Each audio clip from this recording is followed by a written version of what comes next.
பிஸ்மில்லாஹிர் ரஹ்மானிர் ரஹீம்.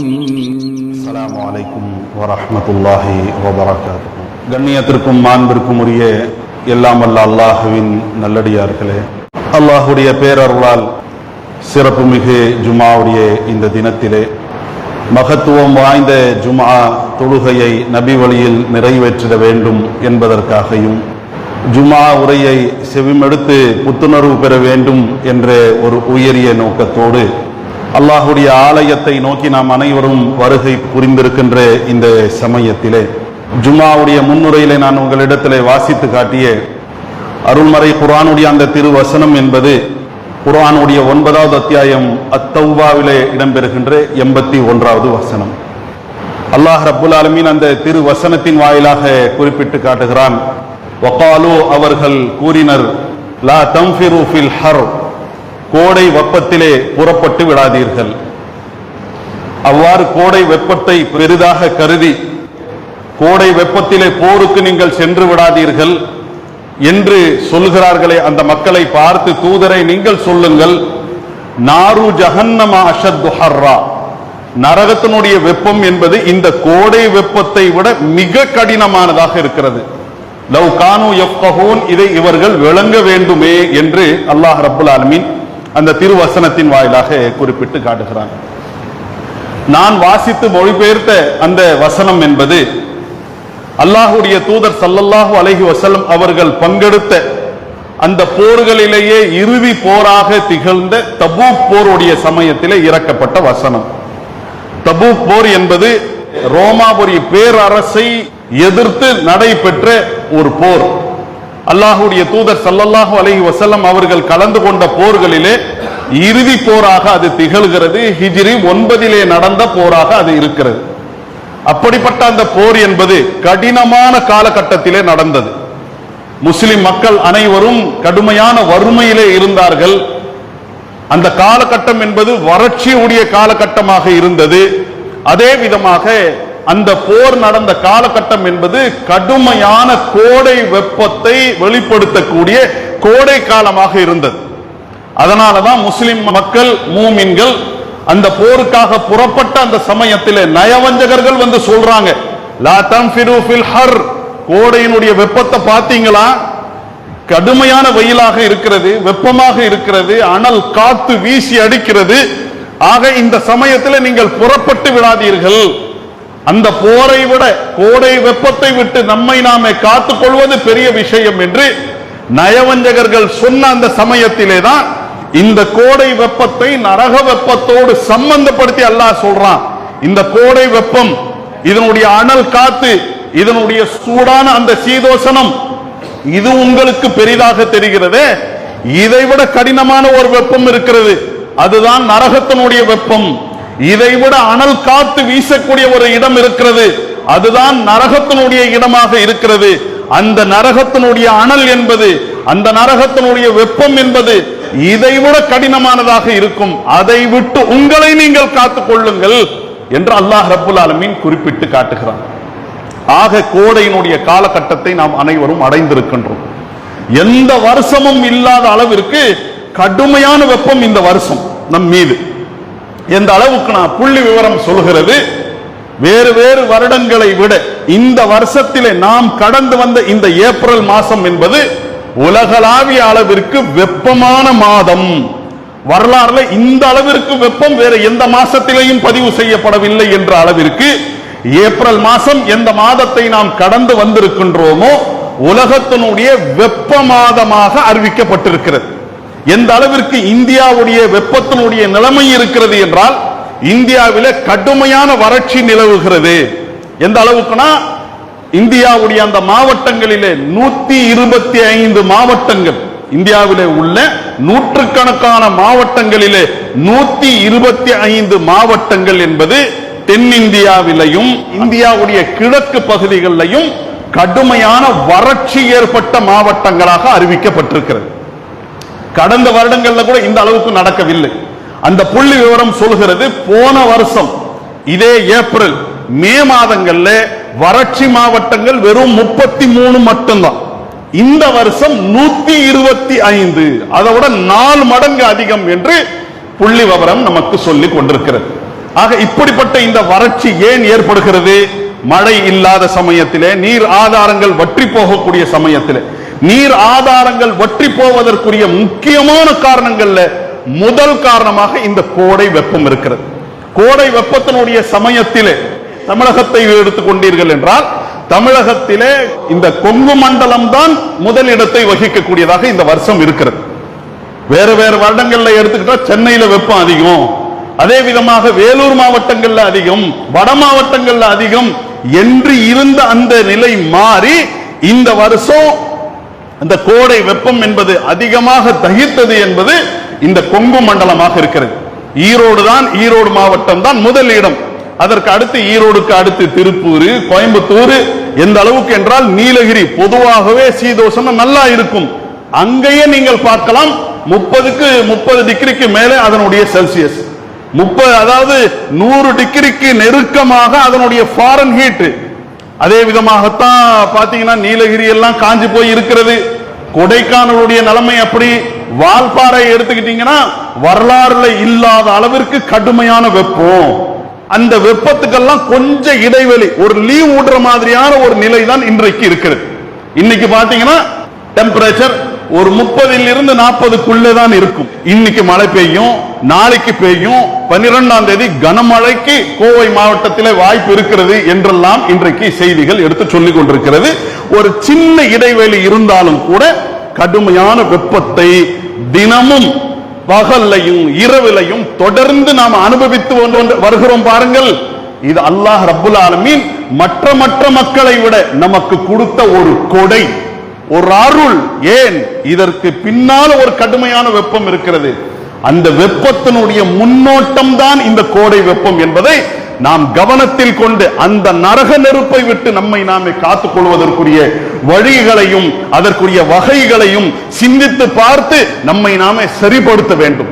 ஏன் அல்லாஹ் ரப்புல் ஆலமீன் குர்ஆன்ல நமக்கு எச்சரிக்கிறான், யா அய்யுஹல்லதீன ஆமனு, ஈமான் கொண்டவர்களே, நம்பிக்கையாளர்களே, கூ அன்ஃபுஸக்கும் வ அஹ்லீக்கும் நாரா, உங்களையும் உங்களுடைய குடும்பத்தாரையும் தகிக்கக்கூடிய கடுமையான வெப்பம் கொண்டு அந்த நரக நெருப்பை விட்டு காத்துக் கொள்ளுங்கள்.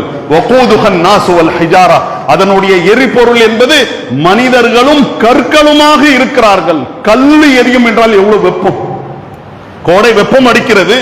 100 டிகிரிக்கு மேலேயே இருக்கட்டுமே, கொங்கு மண்டலத்திலே பதிவு செய்யப்பட்ட 112 டிகிரி ஃபாரன்ஹீட்டாகவே இருக்கட்டுமே, கல்லு சூடாவுமே தவிர கல்லு உருகாதே.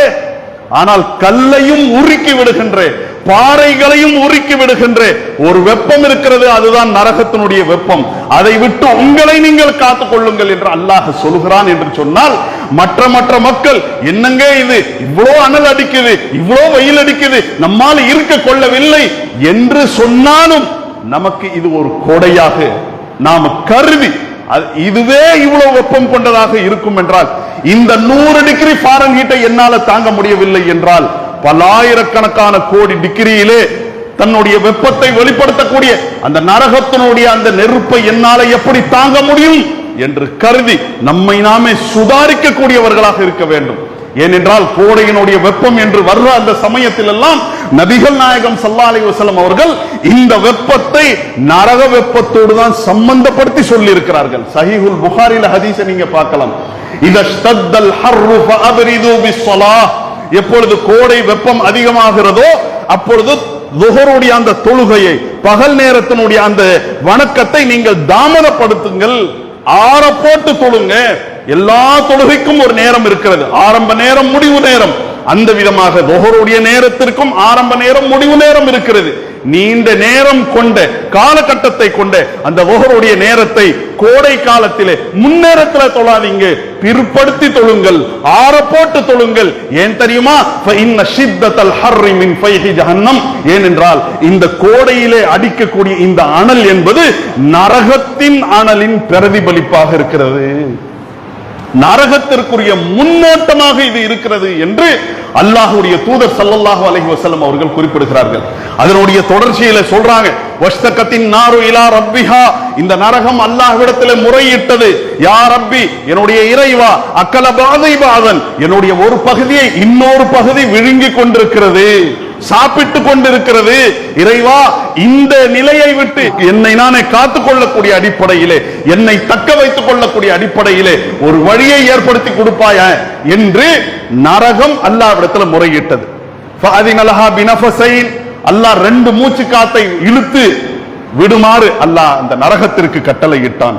நபிகள் நாயகம் ஸல்லல்லாஹு அலைஹி வஸல்லம் அவர்கள் குறிப்பிடுகிறார்கள், நரகம் குளிர்காலத்தில் மூச்சை வாங்குது, வெப்ப காலத்தில் தன்னுடைய மூச்சு காத்தை வெளியிடுகிறது. ஃபஹிய அஷத்து மா தஜிதுன மினல் ஹர்ரி, நீங்கள் கோடை காலத்திலே எந்த வெப்பத்தை அனுபவிக்கிறீர்களோ அந்த நரகத்தினுடைய பகுதியாக, அனலின் பிரதிபலிப்பாக இருக்கிறது என்று நபிகள் நாயகம் ஸல்லல்லாஹு அலைஹி வஸல்லம் அவர்கள் குறிப்பிடுகிறார்கள். என்றால் இந்த கோடை காலத்தை அடைந்து அதனுடைய மைய பகுதியிலே நாம் இருக்கின்றோம். ஏதோ ஒரு 2 தினங்களுக்கு நமக்கு இந்த கோடை வெப்பத்திலிருந்து கொஞ்சம் விடுதலை, ஆசுவாசம் கிடைக்கலாம், கனமழை நம் மீது பொழிய செய்யலாம். நேற்று கூட மழை பொழிந்ததற்குரிய அடையாளங்களை நாம் இங்க பார்க்கிறோம். இதெல்லாம் ஒரு சில தினங்களுக்கு அல்லாஹ் நமக்கு ஆசுவாசத்தை கொடுத்திருக்கிறான், அதை அனுபவிக்க வேண்டும். கோடையினுடைய வெப்பமே இந்த அளவிற்கு இருக்கிறது, நரகத்தினுடைய வெப்பம் எப்படிப்பட்டதாக இருக்கும் என்ற பாடத்தையும் பெற வேண்டும். கூடவே சேர்த்து அந்த வெப்பத்தினுடைய சமயத்தில் ஒரு கோடை மழையை அல்லாஹ் கொடுக்கும் போது, அந்த கோடைக்கே உரிய அந்த கொடைகளை அல்லாஹ் நமக்கு கொடுக்கும் போது, அதை அனுபவிக்கும் போது எவ்வளவு ஆசுவாசம் அடைகின்றோம், எவ்வளவு ஆனந்தத்தை நாம் அடைகின்றோம் என்று சொன்னால், இதுவே இவ்வளவு ஆசுவாசத்தை கொடுக்கும் என்றால் அந்த நரகத்தை கடந்து நாம சொர்க்கத்திற்கு சென்றால் அந்த ஆசுவாசம் எப்படிப்பட்டதாக இருக்கும், அந்த சந்தோஷம் எப்படிப்பட்டதாக இருக்கும் என்பதையும் நாம் ஒப்பிட்டு பார்க்க கடமைப்பட்டிருக்கிறோம். ஆக அல்லாஹ் ரப்புல் ஆலமீன் இந்த கோடையை நமக்கு ஒரு கொடையாக ஆக்கி இருக்கிறான். நரகத்தில் நீ போய் மாட்டிக்கொள்ள கூடாது. அந்த கோடையை விட்டு தப்பிப்பதற்குரிய என்ன வழிமுறைகள் உன்னிடத்திலே இருக்கிறதோ அதுவே உனக்கு அவ்வளவு ஆசுவாசத்தை கொடுக்கும் என்று சொன்னால், அல்லாஹ் உனக்கு சொர்க்கத்தை கொடுப்பானே, அது எவ்வளவு பெரிய ஒரு சந்தோஷத்தை, எவ்வளவு பெரிய ஆசுவாசத்தை கொடுக்கும் என்பதையும் நாம ஒப்பிட்டு பார்த்து சொர்க்கத்திற்குரிய காரியங்களை செய்யக்கூடியவர்களாக, நரகத்திற்குரிய கொள்கையை விட்டு, நரகத்திற்குரிய கருத்துக்களை விட்டு, நரகத்திற்குரிய காரியங்களை விட்டு விலகக்கூடிய நல்ல மக்களாக நாம் இருக்க வேண்டும்.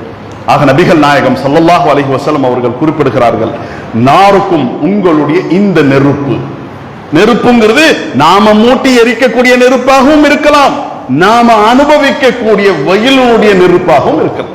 ஜுஸ்உம் மின் 70 ஜுஸ்அம் மின் நாரி ஜஹன்னம், நரக நெருப்பின் 70 ஒரு பகுதியாக இருக்கிறது.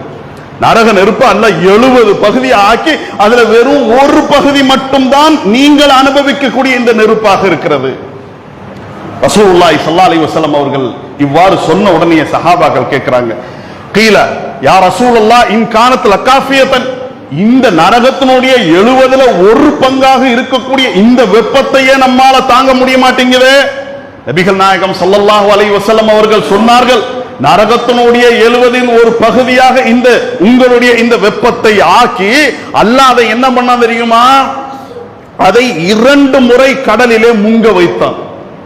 70 பங்காக்கி அதுல ஒரு பங்கு, அந்த ஒரு பங்கை அல்லாஹ் 2 முறை கடல்ல போட்டு தனித்து அந்த வெப்பத்தை உங்களுக்கு கொடுத்திருக்கிறான். இந்த மாதிரி இதை விட 69 மடங்கு அதிகமானதாக நரகத்தினுடைய வெப்பம் இருக்கும் என்று நபிகள் நாயகம் ஸல்லல்லாஹு அலைஹி வஸல்லம் அவர்கள் குறிப்பிடுகிறார்கள். அந்த ஒரு பங்கு அதுவே ஆறப்படுத்தப்பட்டு, இதுவே நம்மால தாங்க முடியலையே, கொஞ்சம் சிந்திச்சு பாருங்க, அந்த நரக நெருப்பை எவ்வாறு நம்மால தாங்க முடியும்? நாம எந்த வெப்பத்தை அனுபவிக்கின்றோமோ, இந்த சூரியன் என்ன பக்கத்திலேயா இருக்கிறது? பொள்ளாச்சி அல்ல வால்பாறை மாதிரி பக்கத்திலேயே இருக்கிறது இல்லையே. அது இருக்கிறது 150 மில்லியன் கிலோமீட்டர் தூரத்தில், 15 கோடி கிலோமீட்டர் தூரத்திலே இருக்கிறது சூரியன். அது வெளிப்படுத்தக்கூடிய அந்த வெப்பம், அங்கிருந்து வரக்கூடிய அந்த வெப்பம் அப்படியே நேரடியா நமக்கெல்லாம் வர்றது கிடையாது. 10 கோடி உஷ்ணம் அதில் இருந்து வருகிறது என்று சொன்னால் ஒரே ஒரு மடங்கு மட்டும்தான் இந்த சூரியனை மையமாக கொண்டு எத்தனை கோள்கள் சுழல்கிறதோ அதனை நோக்கி வருகிறது. மீதி இருக்கக்கூடிய 9,99,99,999 பங்கு ஆகாயத்திலே சென்று விடுகிறது.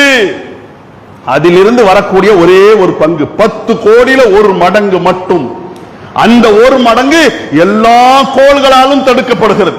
இந்த சூரியனை மையமா வச்சு பூமி மட்டுமா இயங்குகிறது இல்லை, புதன் கிரகம் இருக்கிறது, வெள்ளி இருக்கிறது, பூமி இருக்கிறது, செவ்வாய் இருக்கிறது, வியாழன் இருக்கிறது, சனி கிரகம் இருக்கிறது, நெப்டியூன் இருக்கிறது, புளோட்டோ இருக்கிறது. இந்த மாதிரி பல கிரகங்கள், அந்த கிரகங்களுக்குரிய துணை கிரகங்கள் எல்லாத்தாலும் தடுக்கப்படக்கூடியது இந்த சூரியனிலிருந்து வரக்கூடிய வெப்பத்தில் 10 கோடியில 1 மடங்கு மட்டும்தான். அந்த 1 மடங்குல அக்கம் பக்கத்தில் உள்ள கோள்களை எடுத்துக்கொள்ளுங்கள். இன்னைக்கு இந்த நேரம் நமக்கு இந்த கோயம்புத்தூர்ல 30 டிகிரி செல்சியஸ்ல அதனுடைய வெப்பம் பதிவாகிறது என்று சொன்னால், சந்திர மண்டலத்தில் எவ்வளவு தெரியுமா? 400 டிகிரியா இருக்கு. 400 டிகிரி ஃபாரன்ஹீட், 150 டிகிரிக்கு மேல செல்சியஸாக அதனுடைய வெப்பம் இருக்கும். எங்கங்க? இந்த பூமியினுடைய பக்கத்து வீடு என்று அறிவியல்ல சொல்லி தருகின்ற சந்திர மண்டலத்தில்.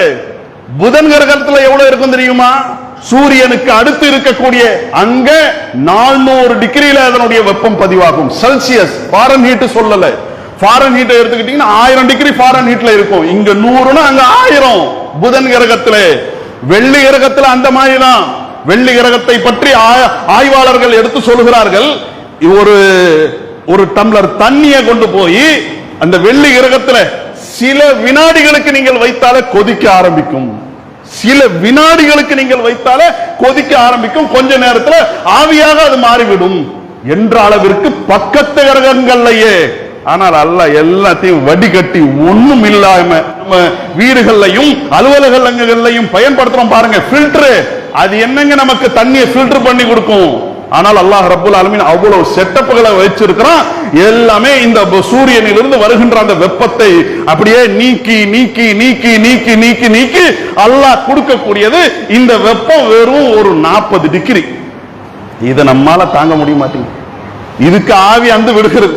இதற்கு எத்தனை அலப்பறைகள். கோடை காலம் வந்துச்சா லீவ் விடு, கோடை காலம் வந்துச்சா அந்த கோடை வெப்பத்தை தனித்துக் கொள்ளக்கூடிய அடிப்படையில் எத்தனை ஏற்பாடுகள் நம்ம செய்யறோம். ஒரு டிரெஸ் போடும் போது கூட பாலிஸ்டர் போட்டாத, காட்டன் போடு, வெப்பத்தை தாங்கக்கூடிய அடிப்படையில் இருக்க வேண்டும். எவ்வளவு ஏற்பாடு செய்யறோம். வீட்டுல ஏர் கூலர் கரெக்டா இருக்கிறதா, ஏசி கரெக்டா இருக்கா, ஃபேன் கரெக்டா ஓடுதா, எத்தனை ஏற்பாடுகள். ஒரு உணவில எத்தனை ஏற்பாடுகளை நாம செய்கின்றோம். நம்ம ஹாட்டா சாப்பிடக்கூடாது, சூடா எதையும் உண்டு விடக்கூடாது, அது நமக்கு பாதிப்பை கொடுக்கும். ஒரு சாப்பாட்டிலே, ஒரு பானத்திலே, ஒரு தங்கும் இடத்திலே இவ்வளவு ஏற்பாடை அந்த கோடையை விட்டு நம்மை நாமே காத்துக் கொள்வதற்கு செய்கிறோம் என்று சொன்னால் சற்றே நாம் சிந்தித்து பார்க்க வேண்டும். அந்த நரகத்தை விட்டு நம்மை நாமே காத்துக் கொள்வதற்கு என்னங்க ஏற்பாடுகள் நம்ம செஞ்சிருக்கிறோம். நம்முடைய கொள்கை எப்படி இருக்கிறது, நம்முடைய சிந்தனை எப்படி இருக்கிறது, நம்முடைய வார்த்தைகள் எப்படி இருக்கிறது, நம்முடைய சம்பாத்தியம் எப்படி இருக்கிறது, நம்முடைய நடவடிக்கைகள் எப்படி இருக்கிறது, எல்லாமே நரகத்தை விட்டு காத்துக் கொள்ளக்கூடிய அடிப்படையில் இருக்கிறதா? சிந்தித்து பார்க்க வேண்டும். கோடை வெப்பம் வருகிறது. இதோ இந்த வருஷமும் மார்ச் மாசத்துல ஆரம்பமானது. மார்ச் 10ஆம் தேதிக்கு பிறகுதான் நாம் எல்லாம் ரமதானை அடைந்து நோன்புகளை நோற்றோம். ஓரளவுக்கு மார்ச்லயே ஆரம்பமானது. ஏப்ரல் வந்த பிறகு அப்பா முடியாது, நம்மால ஆள விடு என்று சொல்லக்கூடிய அடிப்படையில் நிலைமைகள் அதெல்லாம் கடந்து இன்றைக்கு நாம் வந்திருக்கின்றோம் என்று சொன்னா இதே வெப்பத்திலே இருப்போமா என்றால் இல்லை. ஏப்ரல்ல கடுமையான வெயில், இதோ மே மாசத்தை அடைந்திருக்கிறோம். மே மாசம், ஜூன் மாசம், ஜூலை, அதிகபட்சம் ஆகஸ்ட், அதற்கடுத்து அப்படியே வேற சூழலுக்கு நாம் மாறி விடுவோம். மழைக்காலம் வரும், குளிர்காலம் வரும், அடுத்த கட்டத்தை நோக்கி நம்ம போயிடலாம். இந்த மாதிரி பருவங்களை அல்லாஹ் நரகத்திலே ஏற்படுத்தி இருக்கிறானா? இல்லையே. நரகத்திலே எந்த குளிர்காலமும் கிடையாது, நரகத்திலே எந்த மழை காலமும் கிடையாது. எல்லா காலமும் ஒரே காலம் தான், வெப்பத்திற்குரிய காலம் தான். அல்லாஹ் குர்ஆன்ல சொல்றான், இன்னஹு மய்யதி ரப்பஹு முஜ்ரிமன், யார் குற்றவாளியாக அந்த நரகத்தை அடைந்து விட்டார்களோ லா யமூது ஃபீஹா வலா யஹ்யா, அங்க அவர்கள் வாழவும் மாட்டார்கள், சாகவும் மாட்டார்கள். சாவும் கிடையாது, வாழவும் கிடையாது. கோடை வெப்பம் தாங்க முடியல. மொத்த இந்தியாவை எடுத்துக்கொள்ளுங்கள், அதிகபட்சமா இது வரைக்கும் 10 இருந்து 20 பேர் செத்து இருப்பாங்க. கோடை வெப்பம் தாங்க முடியல என்று சொல்லி உயிர் விட்டவர்கள். உயிரை விட்டமா அதுதான் நம்முடைய எல்லா துன்பத்திற்குரிய முற்றுப்புள்ளி. அவ்வளவுதான், அதற்கு அடுத்து எந்த துன்பமும் கிடையாது. சிந்தித்து பாருங்கள். இந்த கோடை வெப்பம் நமக்கு அதிகமா நம்முடைய உயிரை பறிக்கக்கூடிய அளவுக்கு இல்லை, நம்முடைய அன்றாட இயற்கையான அந்த வாழ்க்கையினுடைய அந்த சுகத்தை பறிக்கக்கூடிய அடிப்படையில் இருக்கிறது. இதுவே நமக்கு எப்பா முடியலே என்று சொல்வோம் என்று சொன்னால் அங்க முடியுமா? அங்க எப்படிப்பட்டது? வாழ்வும் கிடையாது, சாவும் கிடையாது. நாம ஓதுற சப்பிஹ் இஸ்மாவுல அல்லாஹ் சொல்லவில்லையா? வயதஜன்னபுல் அஷ்கா அல்லதி யஸ்லன் நாரல் குப்ரா ثم لا يموت فيها ولا يحيا. துர்பாக்கிய நிலையை அடைந்தவர்கள், அதாவது வாய்ப்பு இருந்தும் அந்த நரகத்தை விட்டு காத்துக் கொள்வதற்குரிய வாய்ப்பு இருந்தும் அந்த நரகத்தை விட்டு தன்னை தானே காத்துக் கொள்ளவில்லையே, அப்படிப்பட்ட அந்த துர்பாக்கிய நிலையை அடைந்தவர்கள் எல்லாம் சொர்க்கவாசிகளை விட்டு தனியாக பிரிக்கப்படுவார்கள். நீ நல்லா அந்த பாக்கியத்தை அடைந்தவன் இல்ல, தனியா விலகிரு என்று அல்லாஹ் பிரிப்பான். அல்லது யஸ்லன் நாரல் குப்ரா, அப்படி தனியாக பிரிக்கப்பட்டவர்கள் கொடிய மிகப்பெரிய அந்த நெருப்பில் அவர்கள் கருகுவார்கள். லா யமூது ஃபீஹா வலா யஹ்யா, அங்க வாழவும் மாட்டாங்க, சாகவும் மாட்டார்கள். வயதீஹில் மௌத்து மின் குல்லி மக்கான், அந்த நரகத்தை அடைந்தவர்கள் கடைசியாக இந்த துன்பத்தை விட்டு முற்றுப்புள்ளி பெறுவதற்கு இந்த உலகத்துல ஆசைப்பட்டதை போன்று சில பேர் துன்பத்துல மாட்டிக்குவாங்க, அவ்வளவுதான் முடிஞ்சு போச்சு. நோயிலே மாட்டிக்கொள்வார்கள், பொருளாதார நஷ்டத்திலே மாட்டிக்கொள்வார்கள், இழப்பிலே மாட்டிக்கொள்வார்கள், அந்த மாதிரி குடும்ப பிரச்சனைகள்ல மாட்டிக்கொள்வார்கள். செத்து தொலைச்சா போதும் என்ற ஒரு எண்ணம் வரும் அல்லவா? அந்த மாதிரி நரகத்திலையும் பலவிதமான தண்டனைகள், அந்த தண்டனைகளை இவர்கள் பார்க்கும் போது, அந்த தண்டனைகள் இவர்களை நோக்கி வரும்போது அவர்கள் சொல்வார்கள், இதோ அவ்வளவுதான் இந்த தண்டனை, நான் மௌத்தா போயிருவேன். அல்லாஹ் சொல்றான், வயதீஹில் மௌத்து மின் குல்லி மக்கான், ஒவ்வொரு திசையில் இருந்தும் மரணத்திற்கு நிகரான மரணத்தை ஏற்படுத்தக்கூடிய அளவிற்கு தண்டனைகள் வரும். ஒமாஹு அபிமையத், இருந்தாலும் நீ சாவ விட மாட்டோமே. வயதீஹில் மௌத்து மின் குல்லி மக்கான் ஒமாஹு அபிமையத் வமின் வராயிஹி அஸாபுன் கலீஸ், ஒரு தண்டனையின் மீது இன்னொரு தண்டனை அதைவிட கடினமானதாக இருக்கும் என்று அல்லாஹ் சொல்கின்றான். ஆக தண்டனைக்காகவே ஏற்படுத்தப்பட்டது நரகம். அப்படிப்பட்ட அந்த நரகத்தினுடைய கொள்ளிக்கட்டையாக நாம் மாறிவிடக் கூடாது என்பதற்காகத்தான் அல்லாஹ் ரப்புல் ஆலமீன் இந்த உலக வாழ்க்கையை நமக்கு தந்திருக்கிறான். அந்த உலக வாழ்க்கையில கொஞ்சம் அந்த வெப்பத்தை அனுபவிச்சு பார் என்று அல்லாஹ் ரப்புல் ஆலமீன் ஒரு எறும்பு கடிச்ச மாதிரி, ஒரு கொசு கடிச்ச மாதிரி, நான் சொல்லக்கூடிய இந்த அறிவியல் தகவல்களை எல்லாம் பெற்று நீங்கள் பார்ப்பீர்கள் என்றால், இந்த சூரியனிலிருந்து வருகின்ற நாம அனுபவிக்கக்கூடிய இந்த வெப்பம் ஒரு கொசு கடிச்ச மாதிரி, ஒரு எறும்பு கடிச்ச மாதிரிங்க, அவ்வளவுதாங்க, பெரிய வெப்பம் எல்லாம் கிடையாதுங்க. இதுக்கே ஆவி அந்து விடுகிறதே, இதற்கே நம்முடைய எல்லா சுகங்களையும் நாம பலி கொடுத்து விடுகின்றோமே. நம்முடைய சுகங்களை இந்த வெப்பம், இந்த அனல் காத்து பறித்து விடக்கூடியதாக இருக்கிறது என்று சொன்னால் நரகம் எப்படிப்பட்டதாக இருக்கும் கவனித்து பார்க்க வேண்டும். கோயம்புத்தூர்ல கடுமையான வெப்பம், இங்கிருந்து தப்பிச்சு இருக்குன்னு சொல்லிட்டு கரெக்டா சீசன் ஏற்படக்கூடிய இடங்களை அல்லாஹ் ஏற்படுத்தி இருக்கிறான். கோடை வாசஸ்தலங்கள், நீலகிரியை எடுத்துக்கொள்ளுங்கள், ஊட்டியை எடுத்துக்கொள்ளுங்கள், கொடைக்கானலை எடுத்துக்கொள்ளுங்கள், பக்கத்தில் இருக்கிற வால்பாறை எடுத்துக்கொள்ளுங்கள், எல்லாமே அல்லாஹ் கோடை காலத்திற்கு ஏற்ப அங்க சீதோசனங்களை ஏற்படுத்தி இங்கே உள்ளவர்கள் அங்க போய் கொஞ்சம் ஆசுவாசம் அடைந்து கொள்ளலாம். ஊட்டிக்கு எப்ப டிக்கெட் போடலாம், கொடைக்கானலுக்கு எப்ப போகலாம், அல்லது அல்லாஹ் நமக்கு வசதியை கொடுத்திருக்கிறானா, ஏர் பிளைட் போ, சுவிட்சர்லாந்துக்கு போ, இங்க போ, அங்க போ என்று சொல்லி எத்தனை அலப்பறைகள். அந்த மாதிரி நரக வெப்பத்தை விட்டு காத்துக் கொள்வதற்கு இங்க கொஞ்ச நேரம் போய் ஆசுவாசம் அடைஞ்சுக்க அல்லாஹ் நரகத்தில் ஏற்படுத்தி இருக்கிறானா? இல்லையேங்க. அல்லாஹ் குர்ஆன்ல சொல்றான், இன்னா அத்ததுனா லிஸ்ஸாலிமீன நாரன், தமக்கு தாமே அநீதி இழைத்துக் கொண்டார்களே அவர்களுக்கு ஒரு நெருப்பை நாம் தயாரித்து இருக்கிறோம். கொண்டு போய் போட்ட உடனே அஹாத பிஹிம் சுராதிகுஹா, அதனுடைய சுற்றுச்சுவல் அவர்களை சுற்றி வளைத்துக் கொள்ளும். வ இன்ன ஜஹன்னம லமுஹீதத்தும் பில் காஃபிரீன், காஃபிர்களை சுற்றி வளைத்துக் கொள்ளக்கூடியதாக இந்த நரகம் இருக்கிறது. குல்லமா அராது அன் யஹ்ருஜு மின்ஹா மின் கம்மின் உஈது ஃபீஹா, கவலைப்பட்டு வெதும்பி போய் இந்த நரகத்தை விட்டு வெளியேற வேண்டுமே என்று அவர்கள் நினைக்கக்கூடிய சமயத்தில் எல்லாம் மீண்டும் அதே நரகத்தில் தள்ளப்படுவார்கள். எங்க தப்பிச்சு போற நீ? எங்க நீ தப்பித்து செல்லவிருக்கின்றாய்? எந்த அளவுக்கு நன்மை இருக்கும் என்றால் அவர்களே சொல்வார்கள், மாலனா மிம்மஹிஸ், இங்கிருந்து தப்பிக்கிறதுக்கு வழி இல்லப்பா என்று கருதக்கூடிய அடிப்படையில் நரகத்தினுடைய அந்த வெப்பம் இருக்கும். அல்லாஹ் இந்த கோடை வெப்பத்தை விட்டு நம்மை நாமே காத்துக் கொள்வதற்கு இந்த பூமியினுடைய ஒரு பகுதியிலே கடுமையான வெயில் அடிக்குதா, இன்னொரு பகுதி அப்படியே குளிர் காத்தடிக்கக்கூடிய அடிப்படையில் அந்த கோடை வெப்பத்தை விட்டு நம்மை நாமே காத்துக் கொள்ளக்கூடிய அடிப்படையில் ஆசுவாசம் அடையக்கூடிய அந்த குளிர்ச்சி அல்லாஹ் வச்சிருக்கிறான். அந்த குளிர்ச்சி நரகத்திலே கிடையாது. ஒரு பாதையில நடந்து நாம் போய்கொண்டே இருக்கிறோம், பாதையில போகும்போது கடுமையா வெயில் அடிக்கும் போது நம்முடைய மனசெல்லாம் எங்கேயாவது ஒரு நிழல் கிடைக்காதா, ஒதுங்குறோம் பாருங்க. இந்த ஒதுங்கக்கூடிய அந்த நிழல்கள் எல்லாம் வெறும் இந்த உலகத்திலே மட்டும்தான், நரகத்திலே கிடையாது. நரகத்திலேயும் நிழல் இருக்கும். அல்லாஹ் எப்படி சொல்றான்? அப்படியே அனல் காத்தால் சூழப்பட்ட நிழலாக அது இருக்கும். அனல் காத்து அப்படியே சூழ்ந்ததாக இருக்கும். லா பாரிதியும் வலா கரியும், அங்க குளிர்ச்சியும் கிடையாது, இனிமையும் கிடையாது. வெயில்ல போயிட்டே இருக்கிறோம், திடீர் ஒரு நிழல், ஒரு மரம் நமக்கு கிடைக்குது, அல்லாஹ் அப்படின்னு அப்படி ஆசுவாசம் அடைவோம். அந்த ஆசுவாசம் அங்க கிடையாது. இந்த கோடை வெப்பம் நம்மை நாமே காத்துக் கொள்வதற்கு அல்லாஹ் கோடைக்கே உரிய பானங்களை தருகின்றான், கோடைக்கே உரிய உணவுகளை தருகின்றான். தர்பூசணி பழம் இருக்கிறது, முலாம் பழம் இருக்கிறது, அதே விதமா கரும்பு ஜூஸ் இருக்கிறது, நொங்கு இருக்கிறது. எல்லாம் பாத்தீங்கன்னா கரெக்டா இந்த சீசன்லயா வரும். வேறு நேரங்கள்ல உங்களுக்கு நொங்கு கிடைக்காது, வேறு நேரங்கள்ல இந்த தர்பூசணி பழம், தண்ணி பழங்கிறாங்களே, இது கிடைக்காது, முலாம் பழம் கிடைக்காது. இந்த கோடைக்காலம் வருதா, வாங்கி 100 ரூபாய்க்கு 4 கிலோ பார்க்கிறோம் அல்லவா அல்லாஹ் எப்படி தருகின்றான் என்று. இந்த கோடைக்குரிய கொடைகள் என்பதெல்லாம் இந்த உலகத்துல மட்டும்தான். நாளை மறுமையில சிக்கி கொண்டவர்களுக்கு, எப்பா ரொம்ப நீ எரிஞ்சு கருகி காணா போய்விட்டாய், இதோ இந்த தண்ணி பழம் சாப்பிடு, இந்த முலாம்பழம் கொஞ்சம் சாப்பிடு, இந்த கரும்பு ஜூஸ் கொஞ்சம் குடி என்று அல்லாஹ் கொடுப்பானா? இல்லை. குர்ஆன்ல அல்லாஹ் சொல்கின்றான், இன்ன ஷஜரத ஸக்கூமி தஆமுல் அஸீம், ஸக்கூம் என்ற அந்த மரம் தான் அவர்களுக்குரிய உணவாக இருக்கும். கல் முஹ்லி யக்லி ஃபில் புதூம், அதை சாப்பிடுவார்கள் செம்பு கொதிப்பதை போன்று அல்லது கொதிநீர் கொதிப்பதை போன்று அவர்களுடைய குடல் கொதிக்கும். ஃபகத்தஅ அம்ஆஹும், அவர்களுடைய குடல் துண்டு துண்டாக ஆகிவிடும் என்ற அளவிற்கு கடுமையான வெப்பம். வஇன் யஸ்தகீது யுகாது பிமாஇன் கல்முஹ்லி யஷ்வில் வுஜூஹ், அந்த நரகத்தினுடைய வெப்பத்தை தாங்க முடியாம தண்ணி வேணும் தண்ணி வேணும் என்று கதறுவார்கள். அங்கேயும் தண்ணி கொடுக்கப்படும். எப்படிப்பட்டது தண்ணி தெரியுமா?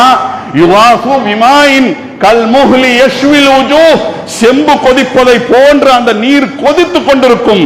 அது அப்படியே எடுத்த உடனே முகத்திற்கு அருகாமையில கொண்டு வந்த உடனே அதனுடைய ஆவி இவர்களுடைய முகத்தை பொசுக்கிவிடும்.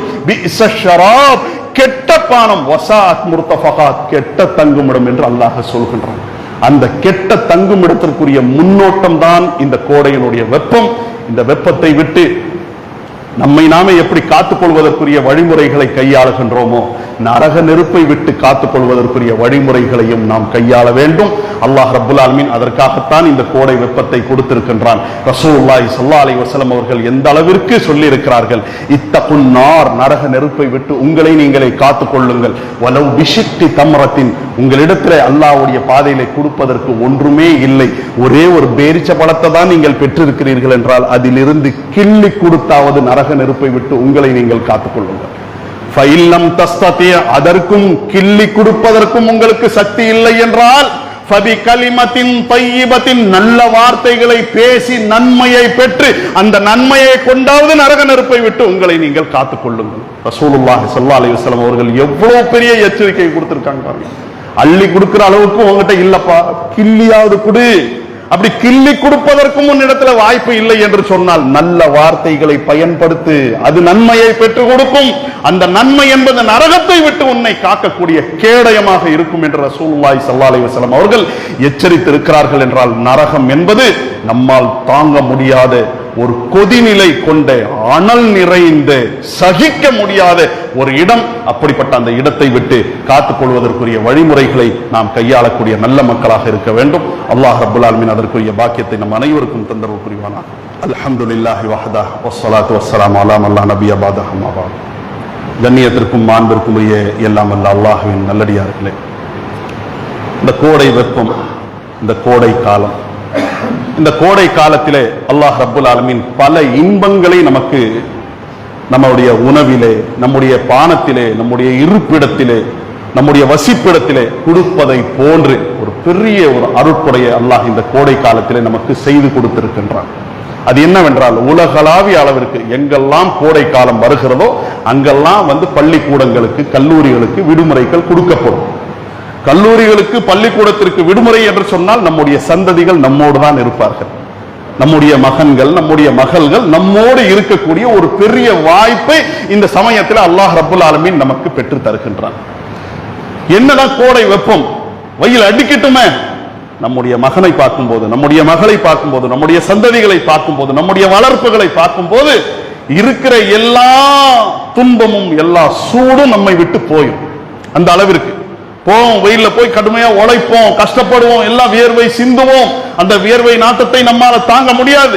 உலகத்திலே இயங்கி விட்டு வீட்டுக்கு வருவோம். பார்த்த உடனேயே நம்முடைய செல்லங்களை பார்த்த உடனேயே அவ்வளவு சந்தோஷம் நமக்கு ஏற்படும். இப்படிப்பட்ட இந்த சந்தோஷம் மறுமையிலையும் நீடிக்க வேண்டும் என்று சொன்னால் அவர்களை சரியான விதத்தில் பக்குவப்படுத்த வேண்டும். இன்றைக்கு கல்வியில நாம் பின்தங்கி இருக்கிறோம். அல்ஹம்துலில்லாஹ், நம்முடைய நிலைமைகள் ஒரு அளவிற்கு சீராகி கொண்டிருக்கிறது. கல்விக்கு முக்கியத்துவம் கொடுத்து நான் கை நாட்டு பேர் வழியாக இருந்தாலும் என்னுடைய பிள்ளைகள் நன்றாக படித்து பட்டம் பெறக்கூடியவர்களாக இருக்க வேண்டும் என்ற எண்ணமெல்லாம் நமக்கு வந்திருக்கிறது. முயற்சி செய்கின்றோம், அதில் ஒரு அளவுக்கு வெற்றிகளையும் பெற்றுக்கொண்டு இருக்கின்றோம். இதெல்லாம் வெறும் உலகத்தில் வெற்றி பெற்ற போதுமா? இந்த உலகத்தினுடைய வெற்றியை விட பெரிய வெற்றி இருக்கிறது, மறுமையினுடைய வெற்றி. அந்த வெற்றிக்காக நாம என்ன முயற்சிகளை செய்திருக்கின்றோம்? நம்முடைய சந்ததிகள் அவங்களுடைய காலில் ஒரு முள்ளு குத்துவது கூட நம்மால தாங்க முடியாது. நமக்கு ஒரு தலைவலி வருகிறது, வயிற்றுல வலி வருகிறது, பாதிப்பு வருகிறது என்று சொன்னால் சாதாரண வீட்டு வைத்தியத்தில் அதை சரிப்படுத்தி கொண்டு போவோம்.